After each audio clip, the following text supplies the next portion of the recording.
All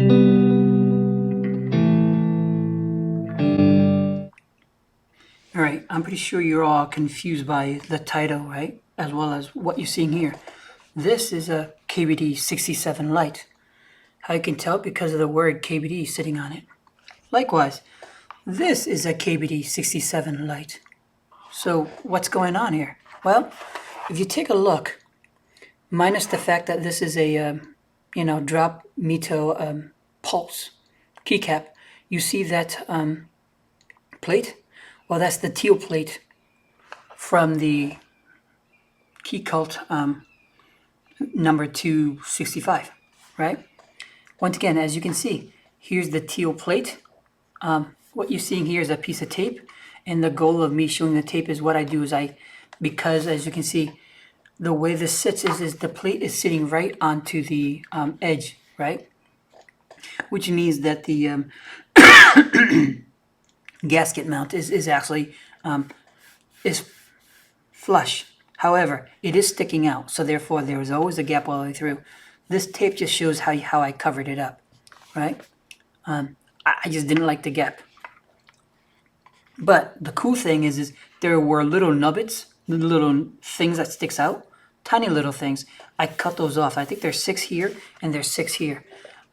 Over here, I actually left them alone. You see them? You see those little things? Because they're not affecting anything.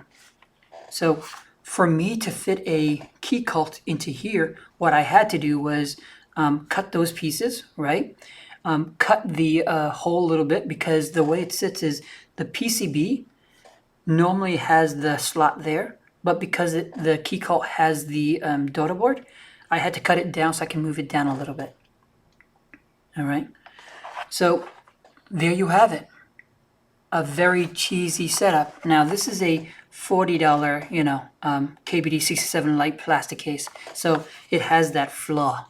However, if I were to try doing, now that I know that it works, if I were to try doing a V3, all I have to do is the same trick as I mentioned, and voila, you now have a Keycult sitting inside a KBD, V3 case.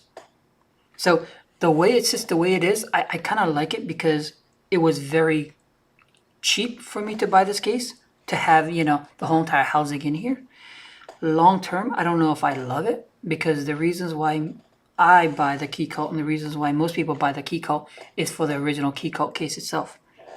With that being said, I could have just gone through the raffle and, get a Keycult like everybody else. The reasons why I'm doing this is because I want to journey through what it takes to build a Keycult from scratch. That was a challenge to myself, right? So now that I can show that it fits in a KBD67 Lite, at a later date, what I'll do is I'll try to hunt down an Aurora input, a Rama Works, a Bauer, and see what it looks like in there. And then in the end, I'll definitely get a Keycult case because, that's what I want.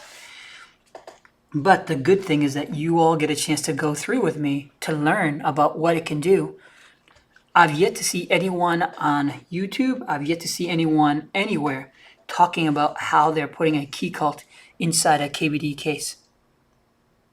All right. Now, I know that what that means is that those who watch this are either intrigued on exploring with me, or if you're on the other side, you hate me because I'm now providing you options on a very high-end board in a very low-end setup. The goal here is not to cheapen the value of the Keycult. The goal here is to explore the possibilities. So I'm learning a lot from this, and I hope you all are learning as well. Stay tuned for more activities when it comes to this kind of stuff. Feel free to put comments down below what your thoughts are, what other things you have tried, because I'd love to learn, I'd love to know. All right?